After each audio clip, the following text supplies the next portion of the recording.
Hello मेरे दोस्तों, स्वागत है आपका हमारे YouTube channel DSR study point में। तो बच्चों, आज हम मिड टर्म का सैम्पल पेपर 2024-25 का डिस्कस करने वाले हैं। ठीक है, तो आइए शुरू करते हैं बच्चों। तो पहला तो अगर बात कर ली जाए, आप सभी को पता है कि जो आपका पेपर होने वाला है ये 80 नंबर का आपका पेपर होने वाला है। जो आपको टाइम मिलने वाला है 3 घंटे का आपका समय मिलने वाला है, और 3 घंटे में आपको क्या करना है, पूरा का पूरा जो सैम्पल पेपर है वो डिस्कस करके आपको कंप्लीट करना है। इस वीडियो में थोड़ा डीप समझेंगे। चलिए आइए वीडियो करते हैं शुरू। तो पहले थोड़ा सा हम पेपर के बारे में, कुछ सामान्य चीज़ों के बारे में देख लेते हैं बच्चों। ये आपका पेपर जो है 30 प्रश्न होंगे इसके अंदर। इसको 5 खंडों में बांटा गया है, A, B, C, D और E। ठीक है बच्चों, इसके सभी प्रश्नों का उत्तर देना आप सभी के लिए अनिवार्य है। इसमें 1 से 12 तक जो होंगे बच्चों वो बहुविकल्पीय प्रश्न होने वाले हैं। ठीक है, इसके साथ साथ जो 13 से 18 जो प्रश्न होने वाले हैं बच्चों, वो आपकी कितने बच्चों, 2-2 अंक के होने वाले हैं, जिनको आप 50 शब्दों से ज़्यादा मत लिखना, वरना एग्जामिनर बहुत नंबर काटेगा तुम लोगों का। ठीक है, इसके साथ साथ 19 से लेकर 23 तक जो प्रश्न 4 नंबर के होने वाले हैं, और 100 से ज़्यादा शब्दों में इसके उत्तर मत देना, ओवर राइटिंग के नंबर कटते हैं। ठीक है बच्चों, चलो इसके साथ साथ ठीक है कि 24 से 26 जो है बच्चों, इसमें आपका पैसेज आएगा, कार्टून आएगा और मानचित्र भी आएगा। इस पर आधारित जो क्या है बच्चों प्रश्न है। और 29 से जो 30 प्रश्न होने वाले हैं, जो 3 क्वेश्चन होने वाले हैं, ये 6 अंक के होने वाले हैं, और इसको 170 से अधिक शब्दों में जवाब मत देना। ठीक है बच्चों, तो चलो 6 अंकों के प्रश्नों में आंतरिक विकल्प भी है। अब मतलब अन्य है, ऑप्शन वाइज कहते हैं बच्चों। चलो इंग्लिश मीडियम वालों थोड़ा सा देख लो, जनरल इंस्ट्रक्शंस है, आप थोड़ा पढ़ लो। ठीक है, तो चलो बच्चों भाग ए में हम लोग आ चुके हैं। तो भाग ए की बात करते हैं। पहला, भारत का संविधान कब बनकर तैयार हो गया? तो बच्चों भारत का जो संविधान था वो 26 नवंबर 1949 को बनकर तैयार हो गया था, लेकिन 26 जनवरी 1950 को भारत का संविधान लागू किया गया था। याद रखोगा, ठीक है ना। इस क्यों इतना लंबा टाइम क्यों लगा? क्योंकि 26 जनवरी 1930 को लाहौर अधिवेशन हुआ था, जिसमें पूर्ण स्वराज की मांग की गई थी। इसी दिन को एक ऐतिहासिक दिन मनाने के लिए भारत का संविधान 26 जनवरी 1950 को लागू किया गया। ठीक है, इस प्रश्न का तो उत्तर नालायक को यही लिखना है, ये लिखना, ठीक है ना। चलो बुरा मत मान जाना, ठीक है। चलो नेक्स्ट प्रश्न है, मौलिक अधिकारों के संशोधन में इनमें से कौन सक्षम है? यानी मौलिक अधिकारों में कौन संशोधन कर सकता है? ऑप्शन है राज्य, लोकसभा, राष्ट्रपति, सर्वोच्च न्यायालय या संसद। तो याद रखिएगा, मौलिक अधिकारों में संसद क्या कर सकता है? संशोधन कर सकता है, किया भी था। संसद ने क्या किया था? 44वां संविधान संशोधन करके 1978 में क्या था बच्चों? संपत्ति के अधिकार को मौलिक अधिकारों की श्रेणी से क्या कर दिया था? हटा दिया था। मूल संविधान में कितने मौलिक अधिकार हैं? 7। अब कितने हैं? 8 नहीं है, सॉरी 6 मौलिक अधिकार हैं। चलो ठीक है बच्चों, चलो आगे बढ़ते हैं। अगला चलो नेक्स्ट प्रश्न की ओर चलते हैं। भारत के पहले चुनाव आयुक्त कौन थे? तो बच्चों याद ना, भारत के पहले चुनाव आयुक्त कौन है? सुकुमार सेन। ए ऑप्शन इसका बिल्कुल राइट हो जाएगा। वर्तमान में कौन है? राजीव कुमार है। चुनाव आयोग की स्थापना कब हुई थी? 1950 में, याद रखना, ठीक है ना। और 1952 में भारत में पहले चुनाव हुए थे। पहले चुनाव में कौन जीता था? कांग्रेस। कौन जीता था बच्चों? कांग्रेस पार्टी जीती थी। इस चीज़ को याद रखना। और जब 1984 का चुनाव हुआ था, उस समय कांग्रेस पार्टी को 415 सीटें मिली थी, और इतने ज़्यादा सीटें आज तक किसी को भी नहीं मिली। इस चीज़ को याद रखना। चलो आगे प्रश्न देखते हैं। नेक्स्ट प्रश्न है बच्चों कि किसने कहा कि राज्यपाल सोने के पिंजड़े के चिड़िया के बंद समान है? ये मुझे उत्तर आप मुझे कमेंट बॉक्स में बताना बच्चों, ठीक है। इसका उत्तर मुझे आप कमेंट बॉक्स में जल्दी जल्दी फटाफट बता दो। चलो अभिकथन और कारण वाले देख लेते हैं, क्या है अभिकथन, क्या है कारण। पहला है, भारतीय संविधान में लोकसभा चुनाव के लिए फर्स्ट पास द पोस्ट यानी सर्वाधिक मत से जीत प्रणाली का उपयोग किया जाता है लोकसभा चुनाव में। हाँ बिल्कुल। विशाल जनसंख्या वाले देश में और इसकी सरलता फलस्वरूप इसको सर्वसम्मानित किया गया है, यानी जनसंख्या हमारी बहुत ज़्यादा है, जिसके कारण इस व्यवस्था को अपनाया गया है। तो हाँ बिल्कुल बच्चों सही है। तो बच्चों इसका जो है ना, ए ऑप्शन बिल्कुल राइट हो जाएगा। ए और आर दोनों सत्य हैं, और आर जो है वो ए की सही व्याख्या करता है। चलो नेक्स्ट प्रश्न की ओर देखते हैं। नेक्स्ट हमारा जो प्रश्न है, भारतीय संविधान को उधार का थैला कहा जाता है? हाँ बिल्कुल कहा जाता है बच्चों। नेक्स्ट है, भारतीय संविधान में कई देशों के लिए संविधान के नियम, कायदे, कानून हैं। तो हाँ ये चीज़ें भी हैं। तो बच्चों आप सभी को पता है भारतीय संविधान को उधार का थैला कहा जाता है, तो इसका ए ऑप्शन बिल्कुल राइट हो जाएगा। ठीक है, कथन और कारण दोनों ही क्या है, सही हैं। नेक्स्ट बात करते हैं बच्चों। नेक्स्ट हमारा प्रश्न है कि विधानसभा सदस्यों का निर्वाचन किसकी देखरेख में होता है, यानी विधानसभा के सदस्यों का जो चुनाव होता है वो किसकी देखरेख में होता है, तो निर्वाचन आयोग की देखरेख में होता है। किसका होता है बच्चों, निर्वाचन आयोग। चलो तो याद रखना, और निर्वाचन आयोग की स्थापना कब हुई थी, 1950 में हुई थी। इस चीज़ को याद, 1950 में निर्वाचन आयोग की स्थापना हुई थी। चलो नेक्स्ट प्रश्न की बात करते हैं। नेक्स्ट हमारा जो प्रश्न है बच्चों, संविधान का कौन सा प्रावधान था जो लगभग बिना किसी वाद विवाद के पारित हो गया था, तो भारतीय संविधान का कौन सा बच्चों था, तो वो था सार्वभौमिक व्यक्तिमताधिकार। ठीक है ना, जो बिना किसी वाद विवाद के क्या होता, पारित हुआ था। सार्वभौमिक व्यक्तिमताधिकार का मतलब क्या होता है, जिस भारत में जिस व्यक्ति की उम्र 18 वर्ष से अधिक है वो क्या कर सकता है, वोट डाल सकता है। क्या कर सकता है, वोट डाल सकता है। भारत में पहले वोट डालने की उम्र कितनी थी बच्चों, 21 साल, लेकिन 1989 में क्या किया गया था, इसे घटाकर 18 कर दिया गया था। कौन सा संशोधन किया गया था, 61वां संविधान संशोधन किया गया था। इस चीज़ को आप लोग याद रखना। ठीक है ना, बहुत सारी चीज़ें मैं आप लोगों को बता रहा हूँ। और इसके साथ साथ सार्वभौमिक में याद रखना, सार्वभौमिक व्यक्तिमताधिकार का जो वर्णन है वो आर्टिकल 326 में किया गया है। किस में किया गया बच्चों, आर्टिकल 326 में। और चुनाव आयोग के निर्माण के बारे में बताया गया किसमें, आर्टिकल 324 में बताया गया है। चलो नेक्स्ट क्वेश्चन बात करते हैं बच्चों। नेक्स्ट हमारा जो प्रश्न है कि संविधान में व्यक्ति को कितने मौलिक अधिकार प्राप्त है, तो संविधान में मौलिक को कितने बच्चों, 6 मौलिक अधिकार प्राप्त है हम लोगों को। कितना है, 6। और मौलिक अधिकारों का वर्णन किसमें, भाग 3 में किया गया है। किसमें किया गया बच्चों, भाग 3 में मौलिक अधिकारों का वर्णन किया गया है। मौलिक अधिकार का प्रावधान कहाँ से लिया गया है, यूएसए यानी अमेरिका से लिया गया है। चलो आगे बढ़ते हैं। नेक्स्ट है बच्चों क्वेश्चन कि कौन से न्यायालय द्वारा जारी निर्णय के विरुद्ध सर्वोच्च न्यायालय में अपील नहीं की जा सकती। ठीक है, किस, तो सैनिक न्यायालय में। कौन सा बच्चों, सैनिक न्यायालय में। ठीक है, सैनिक के मामले थोड़ा कर लोगे आप लोग। चलो ठीक है, नेक्स्ट प्रश्न है बच्चों, जनहित याचिका का जो प्रावधान है किस देश से लिया गया है, तो ये लिया गया है बच्चों अमेरिका से। ए ऑप्शन बिल्कुल इसका राइट हो जाएगा। जनहित याचिका क्या होती है, एक ऐसी याचिका होती है, ठीक है, जो पीड़ित द्वारा नहीं बल्कि अन्य लोगों द्वारा क्या होता है, न्यायालय में जाते हैं, अपील करते हैं। ठीक है, चलो नेक्स्ट बात करते हैं, अध्यक्षात्मक शासन प्रणाली में राष्ट्रपति क्या होता है, तो अध्यक्षात्मक शासन प्रणाली में क्या होता है बच्चों, राष्ट्रपति जो होता है वो राज्य और सरकार दोनों का ही क्या होता है, प्रधान होता है। ये व्यवस्था कहाँ है, यूएसए में है। ठीक है, और यहाँ राष्ट्रपति का चुनाव क्या होता है, जनता द्वारा होता है। तो यहाँ हमने बच्चों ए पार्ट इसका बिल्कुल कंप्लीट कर लिया है। चलो अब बी भाग में चलते हैं। चलो इसमें से बात करते हैं। ठीक है, पहला इसमें प्रश्न है, संविधान क्यों महत्वपूर्ण है। तो आप सभी को तो संविधान क्या करता है, नियमों यानी न्यूनतम समन्वय और लोगों में क्या करता है, विश्वास बनाता है। और संविधान क्या होता है, किसी भी देश के लिए बहुत ज़्यादा क्या होता है, ज़रूरी होता है। क्यों, यानी वहाँ के देश के लोगों में एक न्यूनतम समन्वय और विश्वास बनाने के लिए। ठीक है बच्चों, चलो नेक्स्ट प्रश्न है, अधिकारों की घोषणा पत्र किसे कहते हैं। तो याद रखिए, देखो लोकतांत्रिक देशों में क्या होता है, सभी नागरिकों के जो अधिकार होते हैं ना वो संविधान में क्या होते हैं बच्चों, सूचीबद्ध किए गए हैं या लिखे गए हैं। और इन्हीं सूचीबद्ध अधिकारों को क्या कहते हैं, अधिकारों की घोषणा पत्र कहते हैं। और इसकी जो मांग की थी वो 1920 में की थी। किसने की थी, मोतीलाल नेहरू ने की थी। ठीक है बच्चों, याद रखिएगा। चलो बात करते हैं प्रत्यक्ष लोकतंत्र के प्रकार बताए। तो बच्चों लोकतंत्र 2 प्रकार का होता है, एक होता है प्रत्यक्ष लोकतंत्र, एक होता है अप्रत्यक्ष लोकतंत्र। मतलब क्या होता है, देखो यानी प्रत्यक्ष लोकतंत्र में जो नागरिक होते हैं ना वो रोज़मर्रा के फैसले और सरकार चलाने में सीधा भाग लेते हैं। जैसे प्राचीन यूनान के जो नगर क्या होते थे, काफ़ी छोटे हुआ करते थे। तो नगर छोटे होते थे तो लोग क्या होते आपस में एक साथ बैठ जाया करते थे, और कानून जब बनता था तो प्रत्यक्ष रूप में क्या करते थे, उसका भाग लिया करते थे। बेसिकली प्रत्यक्ष लोकतंत्र उन क्षेत्रों में संभव है जहाँ का क्षेत्रफल क्या होता है, छोटा होता है, जनसंख्या क्या होती है, कम होती है। ठीक है, अब आता है अप्रत्यक्ष लोकतंत्र। तो अप्रत्यक्ष लोकतंत्र में क्या होती है, जो बच्चों जनता होती है ना, जनता वोट देकर क्या करती है, अपने प्रतिनिधि को चुनती है। और ये प्रतिनिधि क्या करते हैं, आगे जाकर क्या करते हैं, कानून का निर्माण करते हैं। किसका निर्माण करते हैं बच्चों, कानून का निर्माण करते हैं।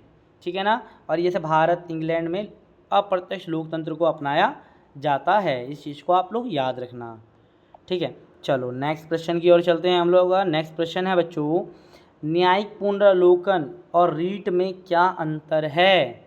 तो न्यायिक पुनरावलोकन का मतलब क्या होता है बच्चों? न्यायपालिका जब विधायिका द्वारा कोई भी कानून पारित किया जाता है तो उसकी जो संवैधानिक जो व्याख्या जो करता है ना, यानी उसकी जो जांच करता है, उसे क्या कहते हैं? न्यायिक पुनरावलोकन कहा जाता है। क्या बोला मैंने? विधायिका कोई भी कानून अगर लागू करती है तो उस कानूनों पर दोबारा या पुनः विचार कौन करता है? न्यायपालिका करती है, उसकी पुनः व्याख्या करती है। इसी शक्ति को न्यायिक पुनरावलोकन कहा जाता है। नेक्स्ट आता है बच्चों इसमें मौलिक यानी रीट क्या होता है? तो आप सभी को पता है बच्चों, मौलिक अधिकारों की रक्षा के लिए सर्वोच्च न्यायालय और उच्च न्यायालय क्या करता है? एक आदेश जारी करता है जिसे रीट कहते हैं।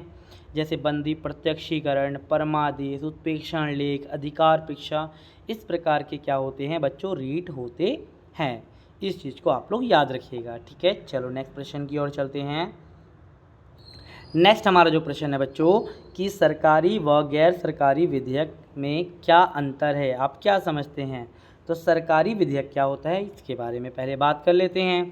तो देखो भाई, सरकारी विधेयक वह विधेयक होते हैं या वह प्रस्ताव होते हैं जो मंत्रियों द्वारा पेश किए जाते हैं, यानी कोई मंत्री पेश करता है। और गैर सरकारी विधेयक क्या होते हैं बच्चों? ये वह विधेयक होते हैं जो संसद के अन्य सदन पेश करते हैं, अन्य सदस्य जो होते हैं ना पेश करते हैं, संसद के सदस्य या मंत्री पेश नहीं करते। तो ये दो अंतर होता है सरकारी और गैर सरकारी विधेयक में। चलो एक होता है बच्चों, अब आता है इसके अंदर नेक्स्ट क्वेश्चन है, सामूहिक नेतृत्व के सिद्धांत पर आधारित संसदात्मक कार्यपालिका का वर्णन करो। तो आप सभी को पता है, यानी संसदीय शासन प्रणाली में जो प्रधानमंत्री होता है वो सरकार का क्या होता है बच्चों? प्रमुख होता है, ठीक है। और वह विधायिका में बहुमत दल का क्या होता है बच्चों? प्रधानमंत्री नेता होता है। इसके साथ साथ वह विधायिका के प्रति क्या होता है? पूरी तरीके से रिस्पॉन्सिबल होता है। और संसदीय शासन प्रणाली में क्या होता है? जो राष्ट्रपति होता है वो सरकार का प्रमुख तो होता है लेकिन केवल नाम मात्र का होता है। और राष्ट्रपति की जो समस्त शक्तियाँ जो होती हैं ना बच्चों, वो प्रधानमंत्री और मंत्री परिषद प्रयोग करता है। तो ये होता है संसदीय कार्यपालिका की विशेषताएं। चलो अब हमारा शुरू हो चुका है बच्चों, ए और बी सेशन हमने स्टार्ट ख़त्म कर दिया है। ये जो सेशन है ये सी सेक्शन है, ठीक है। इसके अंदर बात करते हैं कि क्या है, 4 अंक के प्रश्न होने वाले हैं। तो पहला इसमें जो प्रश्न है बच्चों कि अनुच्छेद 19 में वर्णित स्वतंत्रताओं में किन्हीं 4 को समझाइए। तो पहला तो आप सभी को पता है कि यानी अनुच्छेद 19 में स्वतंत्रता के अधिकार का वर्णन किया गया है, जिसमें भाषण और अभिव्यक्ति की स्वतंत्रता है, यानी हर व्यक्ति भाषण दे सकता है और अपने विचारों को कह सकता है। कैसे करके? बोलकर, लिखकर, कविता के माध्यम से, है ना। इस तरीके से हम अपने विचारों को कह सकते हैं। लेकिन कंडीशन क्या है? आपके विचारों से किसी दूसरे को ठेस नहीं पहुंचना चाहिए। पता चले तुम स्टेज पे खड़े होकर गाली देने लग जाओ, नहीं, गलत है, ठीक है। इसके साथ साथ संघ बनाने या समिति बनाने की हमें क्या होती है बच्चों? आज़ादी होती है। सभा करने की क्या होती है? आज़ादी होती है, स्वतंत्रता है। भारत के किसी भी राज्य में घूमने या भ्रमण करने की क्या है हमारे पास? आज़ादी है। कोई भी व्यवसाय करने का क्या है बच्चों? हमारे पास आज़ादी है। तो ये हमारी होती है स्वतंत्रता अनुच्छेद में। और बाकी अन्य 4 पॉइंट आप कोई लिख सकते हो। चलो आगे बात करते हैं। आगे हमारा जो बच्चों प्रश्न है कि भारत में होने वाले चुनाव प्रक्रिया का वर्णन कीजिए। चुनाव किस तरीके से होता है आखिर बच्चों, है ना, इलेक्शन किस तरीके से होता है? देखो चुनाव आयोग क्या करता है? पहले अधिसूचना जारी करता है कि हाँ भाई, सूचना जारी करता है कि भाई चुनाव इस दिन होने वाले हैं। फिर चुनाव की तिथि, फिर आवेदन करने का नाम, यानी कौन कौन चुनाव लड़ेगा और कौन कौन वापस अपना नाम ले रहा है, ठीक है। ये सारी चीज़ें प्रोसेस होता है। इसके बाद क्या होता है बच्चों? चुनावी प्रचार प्रसार क्या होता है? आरंभ हो जाता है। चुनावी प्रचार प्रसार की निगरानी की जाती है, ठीक है। तय तिथि पर चुनाव स्वतंत्र और निष्पक्ष चुनाव कराने की जिम्मेदारी होती है ना चुनाव आयोग के पास कि भैया जिस दिन चुनाव होने वाले उस दिन चुनाव स्वतंत्र और निष्पक्ष होना चाहिए, है ना। और फिर मतगणना करता है, यानी जब चुनाव हो जाते हैं तो उन वोटों की गिनती की जाती है। और चुनाव जब हो जाते हैं, वोट गिनती हो जाते हैं, उनके परिणाम घोषित किया जाता है। इस प्रकार से चुनाव की ये प्रक्रिया होती है। चलो आगे जो बच्चों प्रश्न है कि आखिर जो हमें संविधान की आवश्यकता क्यों पड़ती है। तो देखो बच्चों, मनुष्य एक सामाजिक प्राणी है, आप सभी को पता है। हम लोग समाज में ही रह सकते हैं, समाज से बाहर तो नहीं रह सकते। तो समाज क्या करता है? विभिन्न समुदायों के बीच क्या करता है? एक मतलब विभिन्न समुदाय बनाता है। और इन समुदायों में जो तालमेल है, ठीक है, ये कौन बनाता है बच्चों? संविधान बनाता है। हम लोग पहले क्या कहते हैं? हम भारतीय हैं, इंडियंस हैं। आपको कभी अमेरिका या जापान चले गए, सब लोग आपको जैपनीज या अमेरिकन लोग मिलेंगे, लेकिन कोई भी अगर इंडियन दिखेगा, अरे यार ये तो हमारा भारतीय है, क्योंकि हमारे समुदाय का वो हिस्सा है। ठीक है, संविधान क्या करता है? जनता में आपसी विश्वास बढ़ाता है। ठीक है, और नियमों का क्या करता है? एक समूह उपलब्ध कराता है, जो हमारा संविधान है। संविधान ये तय करता है कि समाज में अंतिम निर्णय किसके पास होगी, या निर्णय लेने की शक्ति किसके पास होगी, ये कौन तय करता है? संविधान तय करता है ना बच्चों। इसके साथ साथ संविधान क्या करता है? सरकार का निर्माण करता है, यानी किससे सरकार का निर्माण होगा, ठीक है ना। और उनकी शक्तियों और सीमाएं भी क्या करता है? तय करता है कि सरकार के पास क्या शक्तियाँ होंगी और क्या शक्तियाँ नहीं होंगी। ये तय कौन करता है? संविधान करता है ना बच्चों। और एक न्यायपूर्ण समाज की रचना कौन करता है? हमारा संविधान करता है। इन सभी के लिए हमें संविधान की ज़रूरत होती है। ठीक है, आसान था क्वेश्चन। चलो आगे बढ़ते हैं, नेक्स्ट बात करते हैं। हमारा 22वां जो प्रश्न है बच्चों, कि विधायिका या संसद में सभी लोकतांत्रिक राजनीतिक प्रक्रिया का महत्वपूर्ण केंद्र है, स्पष्ट करें। तो देखो बच्चों, यानी हमें क्या बताना है बच्चों? संसद या विधायिका के कार्य इसमें बताना है। ठीक है, तो आप कह सकते हो पहला क्या है? विधि निर्माण। आप सभी को पता है कि संसद जो होती है वो भारत के किसी एक क्षेत्र के लिए या संपूर्ण भारत के लिए क्या करती है? कानून बनाती है। और कानून बनाने के लिए संसद में यानी लोकसभा और राज्यसभा के लिए कितनी बहुमत चाहिए बच्चों? 2/3 बहुमत से पारित होता है। और कभी कभी अगर लोकसभा और राज्यसभा में विवाद हो जाए, मतभेद हो जाए, तो राष्ट्रपति क्या करता है? संयुक्त अधिवेशन बुलाकर भी क्या कर सकता है? प्रस्ताव को पास कर सकता है। नेक्स्ट आता है बजट पारित करना। आप सभी को पता है जो हर साल जो 4 अप्रैल आई थिंक बजट पास होता है, बजट आता है। तो बजट क्या होता है बच्चों? राष्ट्रपति जो होता है ना बच्चों, वित्त मंत्री के द्वारा क्या करता है? लोकसभा में पेश करता है। याद ना, बजट सबसे पहले लोकसभा में पेश होते हैं, ठीक है ना। तो बजट पेश करता है ना। और बजट के द्वारा भी हम कह सकते हैं ये कार्य होता है, ठीक है। और सरकार पर नियंत्रण, यानी देखो अविश्वास प्रस्ताव के द्वारा क्या करती है? विधायिका कार्यपालिका पर क्या करती है? नियंत्रण करती है, ठीक है। और इसके साथ साथ जो संसद होता है ना, संसद संविधान में संशोधन कर सकता है। क्या कर सकता है? संशोधन। इसके लिए भी संसद के दोनों सदनों लोकसभा और राज्यसभा के लिए 2/3 बहुमत की अनिवार्यता होती है। तो ये बहुत आसान क्वेश्चन था ना। हाँ चलो ठीक है, आगे बढ़ते हैं। आगे बात करेंगे बच्चों कि आखिर सर्वोच्च न्यायालय के न्यायाधीशों को पद से हटाने की प्रक्रिया क्या होती है ना बच्चों। तो देखो बच्चों, क्या होता है कि ठीक है, जैसे महाभियोग द्वारा, आप सभी को पता है महाभियोग कहाँ पास होता है? संसद में। यानी संसद के 2/3, यहाँ भी 2/3 आ जाएगा, संसद के 2/3 लोकसभा और राज्यसभा के अगर 2/3 सदस्य सहमत हो जाते हैं कि न्यायाधीश को पद से हटाना है, तो ये प्रस्ताव पारित हो जाएगा और न्यायाधीश को उसी समय पद को छोड़ना पड़ेगा। लेकिन ऐसा हुआ नहीं है। एक बार हुआ था, मतलब चंडीगढ़ जो था ना, पंजाब उच्च न्यायालय के जो न्यायाधीश थे, है ना, उन पर ये चलाया गया था महाभियोग, लेकिन साबित नहीं हो पाया था। उन पर ये कहा गया था कि उन्होंने क्या किया, जो सार्वजनिक संपत्ति है उनको निजी कार्यों में उनका प्रयोग किया था, है ना। चलो, इसके बाद अयोग्यता या आरोप लगने के कारण भी उन्हें हटाया जा सकता है। विशेष बहुमत के द्वारा भी क्या किया जा सकता है? उन्हें हटाया जा सकता है। या दोनों सदनों में क्या हो सकता हो बच्चों? बहुमत हो सके, ठीक है। चलो, ये सेक्शन तो हमारा ख़त्म हो गया। नेक्स्ट हमारा सेशन आ रहा है डी, ठीक है ना, यानी डी खंड है। इसमें मैप और कार्टून बेस पे क्वेश्चन रहेंगे, ठीक है। तो ये देखो, आपको जो ये दे रखा है आप लोगों को, चलो इस पैसेज को आप क्या करना बच्चों? पढ़ लेना आप लोग। चलो मैं एक बार रीड करते, देखो, न्यायिक सक्रियता हमारी राजनीतिक व्यवस्था में बहुत प्रभाव पड़ा है। ना केवल व्यक्ति बल्कि विभिन्न समूहों को भी अदालत जाने का क्या मिलता है बच्चों? अवसर मिलता है। इसने क्या किया है? न्याय व्यवस्था को लोकतांत्रिक बनाया। क्या बनाया बच्चों? न्याय व्यवस्था को लोकतांत्रिक और कार्यपालिका को उत्तरदायी बनाने के लिए बाध्य हुआ है। चुनाव प्रणाली भी कहीं अधिक मुक्त और निष्पक्ष इससे बनी है, न्यायिक पुनरीक्षण से, ठीक है, सक्रियता से, ठीक है। न्यायालय ने चुनाव लड़ने वाले प्रत्याशियों को अपनी संपत्ति, आय या शैक्षणिक योग्यता के संबंध में शपथ देने का निर्देश दिया है, ताकि लोगों को क्या हो सके? जानकारी हो सके और अपने प्रतिनिधियों का चुनाव कर सकें, ठीक है बच्चों। चलो, तो इसमें पहला प्रश्न है कि न्यायिक सक्रियता क्या है। तो बच्चों देखो, यहाँ अनेक दुष्प्रभाव, ये तो नहीं था। अनिवार्य निर्देश, ये भी नहीं था बच्चों, यहाँ तो ऐसा नहीं था। तो ये था न्यायिक व्यवस्था को क्या करता है? लोकतांत्रिकरण बनाता है। तो इसका एक ऑप्शन बिल्कुल राइट हो जाएगा।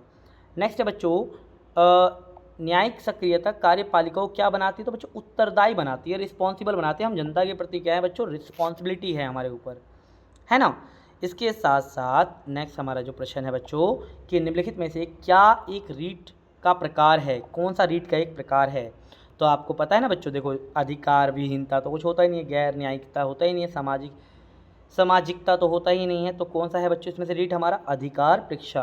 कौन कौन से रीट होते हैं, जैसे बंदी प्रत्यक्षीकरण, परमादेश, उत्प्रेक्षण लेख, अधिकार परीक्षा, निषेधादेश। इस प्रकार से 5 रीट होते हैं हमारे। चलो आगे बात करते हैं। आगे हमारा जो बच्चों प्रश्न है कि न्यायपालिका कौन सा अधिकार क्षेत्र मौलिक अधिकारों की रक्षा करता है, यानी कौन सा जो है मौलिक अधिकारों की रक्षा करता है। तो बच्चों आप सभी को रीट संबंधी जो क्षेत्र अधिकार होते हैं ये मौलिक अधिकारों की रक्षा करते हैं। अभी मैंने आपको रीट आपको बता दिए। चलो नेक्स्ट आपका देख लेते हैं। नेक्स्ट हमारा जो बच्चों है हमारा मैपिंग वाला क्वेश्चन। मैप आपका बच्चों फिक्स है, यही क्वेश्चन आने वाला अगर मैप में आया तो इसमें भारत में दिए गए मानचित्र में ABCD से ऐसे 4 राज्य दर्शाए गए हैं जो जहाँ द्विसदनात्मक विधायी मंडल है। इनको पहचानिए और अपने उत्तर की पुस्तिका में लिखिए। तो आपको क्या करना पड़ेगा बच्चों, यहाँ जो है ना यहाँ आपको भरना पड़ेगा। इन 4 जगहों पर क्या करना पड़ेगा, इसी तरीके से मैप फाड़ना नहीं है, इस तरह से लेकर आना है आप लोगों को, ठीक है। बाकी मैं पेपर के दिन आपको पूरा मैप सॉल्व करवाऊंगा, टेंशन मत लो, ठीक है, जिस दिन पेपर आएगा। चलो तो पहला बात कर लेते हैं, जैसे इसे कौन सा है, ये है यूपी है, ठीक है ना बच्चों। ये कौन सा है, महाराष्ट्र है, महाराष्ट्र में भी द्विसदनात्मक शासन व्यवस्था है, ठीक है। तेलंगाना में भी कौन सा है बच्चों, द्विसदनात्मक शासन व्यवस्था है। और कर्नाटक में भी क्या है, द्विसदनात्मक शासन व्यवस्था है। इसके साथ साथ आंध्र प्रदेश में भी है और बच्चों जम्मू कश्मीर में भी है और बिहार में भी है। तो इस तरीके से 7 राज्यों में क्या है बच्चों, द्विसदनात्मक विधायिका है। और मैप आपका कंफर्म दोबारा बता रहा हूँ, यही मैप आने वाला, इससे बाहर कुछ नहीं आने वाला। चलो अब ये चित्र देखो बच्चों, ठीक है। दिए गए कार्टून में अध्ययन करें और निम्नलिखित सब प्रश्नों को उत्तर दीजिए, ठीक है। एक व्यक्ति, एक हाथी है और एक ये व्यक्ति है, ये क्या कर रहा है, हाथी की पूंछ खींच रहा है। इस पर लिखा हुआ है वयस्क मताधिकार, ठीक है, अडल्ट वोट लिखा हुआ है ना बच्चों आपको। तो ये व्यक्ति कौन है, ठीक है, तो आपको दिख रहा है ये कौन है, जवाहरलाल नेहरू है। किसको दर्शा रहा है बच्चों, ये मतलब चुनाव को दर्शा रहा है, यानी सार्वभौमिक व्यस्क, मतलब जवाहरलाल नेहरू क्या कर रहे हैं, व्यस्क नागरिकों को कह रहे हैं भाई चलो भाई चुनाव यानी वोट देने चलो आप सभी लोग। चलो देख लेते हैं, ठीक है। तो पहले बोल रखा है कि हाथी में जो कार्टून में जो हाथी है वो किसको दर्शा रहा है, तो विशाल मतदाता को दर्शा रहा है, ठीक है। यानी देखो जो प्रथम आम चुनाव में अनुभवीहीन विशाल मतदाता को नियंत्रित करके सफल मतदान करवाना बहुत ज़्यादा दिक्कत का काम था। जानते हो क्या बच्चों, देखो पहला जो चुनाव हुआ था 1952 में हुआ था। इस चुनाव में क्या हुआ था, लगभग 17 करोड़ मतदाता थे, ठीक है ना, 17 करोड़, सोच सकते हो 17 करोड़ मतदाता थे। और इन मतदाताओं को क्या करें, इनमें से ज़्यादातर गरीब थे और शिक्षित थे, तो चुनाव कराना काफ़ी ज़्यादा मुश्किल का काम था। हाथी पूंछ खींचना किस ओर इशारा करता है, तो अनियंत्रित मतदाताओं को चुनाव में वोट डालने के लिए तैयार किया जाए, ठीक है, उसको दर्शा रहा है। हाथी की पूंछ खींचने वाला नेता कौन है, जवाहरलाल नेहरू, चाचा नेहरू हैं सबके, है ना बच्चों, मेरे चाचा नहीं है बच्चों, तुम लोग होंगे।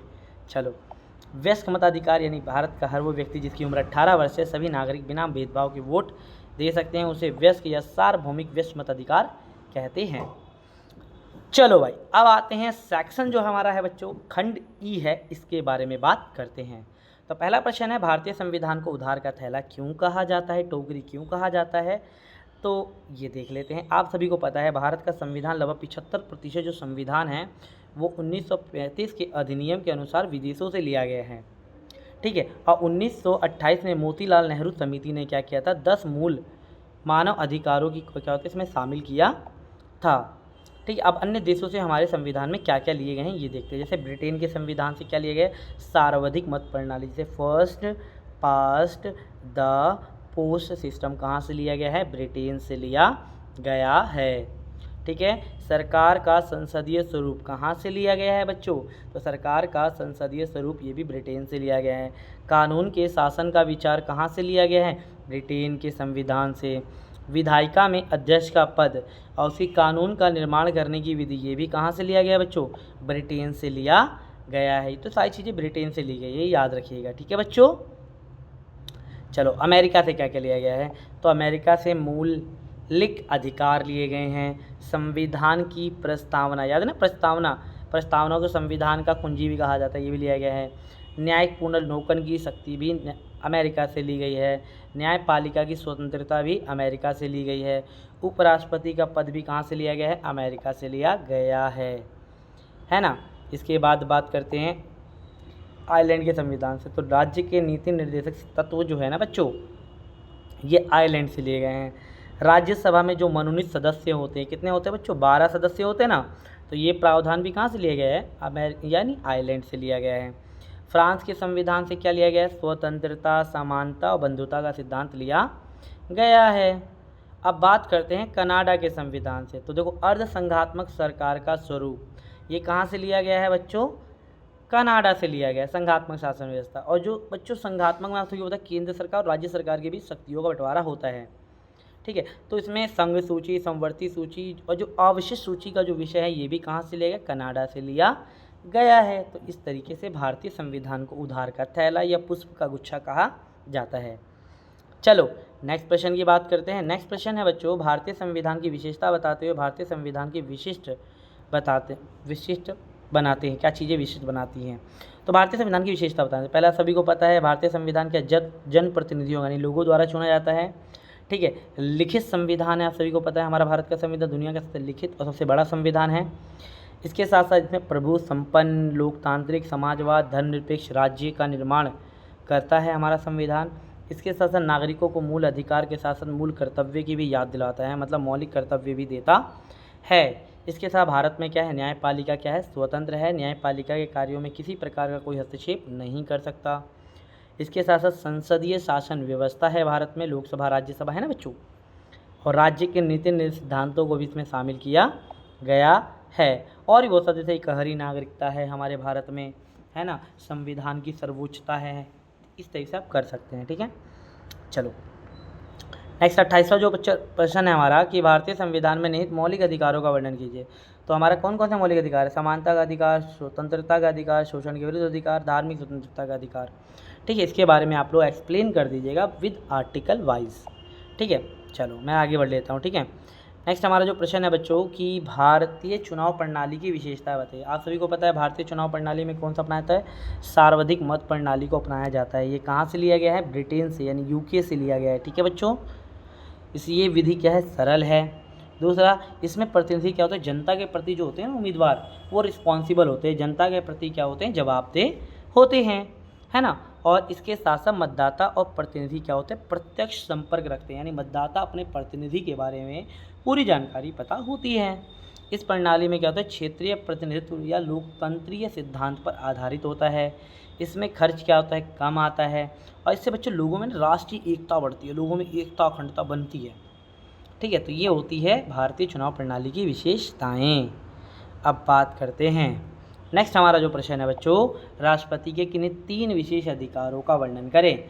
तो देखो बच्चों, आप सभी को पता है ना इस बात का कि राष्ट्रपति मंत्रिपरिषद की सलाह को लौटा सकता है और उसे अपने निर्णय पर पुनः विचार करने के लिए भी कह सकता है, ठीक है। राष्ट्रपति को अगर ऐसा लगता है कि सलाह में कुछ गलती है, जैसे मतलब मंत्रिपरिषद या प्रधानमंत्री से सलाह लेता है तो उसमें कोई गलती है या कानूनी रूप से कुछ कमियां हैं या फैसला देश के हित में नहीं है, तो वो मंत्रिपरिषद से अपने निर्णय का पूर्ण विचार करने के लिए कह सकता है कि भाई अपने विचार करो दोबारा, ठीक है, मैं नहीं मान रहा, दोबारा विचार करो। तो ये शक्ति होती है, ठीक है। इसके साथ साथ और कौन सी पावर्स होती है बच्चों? राष्ट्रपति क्या कहते हैं? वीटो पावर होती है, निषेध अधिकार, ठीक है, जिससे वह संसद द्वारा कोई विधेयक को, ठीक है, स्वीकृत देने के लिए विलंब कर सकता है, देरी कर सकता है या उसके अस्वीकृत कर सकता है, उसे मना कर सकता है। संसद द्वारा कोई विधेयक भेजा गया, आप सभी को पता है कोई भी विधेयक तभी कानून बनेगा जब तक राष्ट्रपति के साइन नहीं होंगे, तो राष्ट्रपति उसमें देरी भी कर सकता है या क्या कर सकता है बच्चों, उसे लगता है कोई गलत है तो उसे मना भी कर सकता है, ठीक है। तीसरे में क्या होता है बच्चों? तीसरी शक्ति कौन सी होती है विशेष शक्ति में? यानी विशेष अधिकार राजनीतिक परिस्थिति के कारण पैदा होता है। औपचारिक रूप से राष्ट्रपति प्रधानमंत्री की नियुक्ति करता है। किसकी नियुक्ति करता है? प्रधानमंत्री के। और संसदीय व्यवस्था में क्या होता है? लोकसभा में बहुमत दल का क्या होता है? प्रधानमंत्री के रूप में नियुक्त करता है। यानी जिस व्यक्ति को लोकसभा में बहुमत दल का नेता होगा उसी व्यक्ति को राष्ट्रपति प्रधानमंत्री चुनेगा। लेकिन यदि चुनाव के बाद किसी भी नेता को लोकसभा में बहुमत नहीं मिलता है तो राष्ट्रपति के पास इतनी पावर भी है कि वो विशेष अधिकार का प्रयोग करके क्या कर सकता है? किसी मतलब बहुमत नहीं मिला है तो भी क्या कर सकता है? वो प्रधानमंत्री बना सकता है। इतनी पावर है राष्ट्रपति के पास, ठीक है बच्चों। यानी बहुमत का समर्थन प्राप्त है, कौन सरकार बना सकता है, सरकार चला सकता है, इसका भी होता है। ठीक है ना बच्चों। चलो हमारा अंतिम प्रश्न जो है बच्चों, भारतीय संविधान में न्यायपालिका को किस प्रकार स्वतंत्र बनाया गया है। तो आप सभी न्यायाधीशों की नियुक्ति, आप सभी पता है ना, भारत में न्यायाधीशों की नियुक्ति उसी मतलब भारत में जो न्यायाधीश होते हैं, ठीक है, न्यायाधीशों की नियुक्ति में क्या होता है, विधायिका और कार्यपालिका को शामिल विधायिका को शामिल नहीं किया जाता। और न्यायाधीश उसी व्यक्ति को बनाया जाता है जो राष्ट्रपति की नज़र में कानून का ज्ञाता हो या जिसे वकालत का अनुभव हो। ठीक है ना। इसके साथ साथ अच्छा वेतन, आपको पता है ना कि जो न्यायाधीश होते हैं ना, न्यायपालिका को वित्तीय रूप से कार्यपालिका और विधायिका पर निर्भर नहीं रहना पड़ता। यानी न्यायपालिका को जो वेतन होता है वो सिंचित निधि द्वारा दिया जाता है। एक आयोग है सिंचित निधि, उसके द्वारा। तो इस तरीके से न्यायपालिका अपना कार्य करती रहती है। लेकिन हाँ, संसद के पास एक अधिकार है, वो संसद जो है न्यायपालिका के वेतन को घटा नहीं सकती है, बढ़ा जरूर सकती है। न्यायाधीशों द्वारा निर्णय की चुनौती, यानी आपको पता है कि कोई भी व्यक्ति न्यायाधीशों के द्वारा दिया गया निर्णय की कोई अवमानना नहीं कर सकता। ये नहीं बोल सकता भाई मैं नहीं मान रहा। अगर कोई ऐसा करता है तो न्यायालय उसे दंड दे सकता है, बहुत कड़ा दंड दे सकता है बच्चों। ठीक है। न्यायाधीशों को जीवन की सुरक्षा प्रदान होती है। ठीक है। और इसके न्यायाधीशों के कार्यों में कोई बाधा नहीं, यानी कार्यपालिका और विधायिका न्यायपालिका के कार्यों में किसी प्रकार का बाधा नहीं डाल सकती। और न्यायाधीशों की नियुक्ति में विधायिका को शामिल नहीं किया जाता, या फिर मैंने आपको बताया। तो ये था बच्चों ये पूरा का पूरा सैम्पल पेपर। तो बच्चों अगर आप लोगों को ये वीडियो अच्छी लगी हो, इन्फॉर्मेटिव लगी हो, तो प्लीज़ वीडियो को लाइक शेयर एंड सब्सक्राइब जरूर करें। मिलते हैं एक नई वीडियो के साथ। धन्यवाद।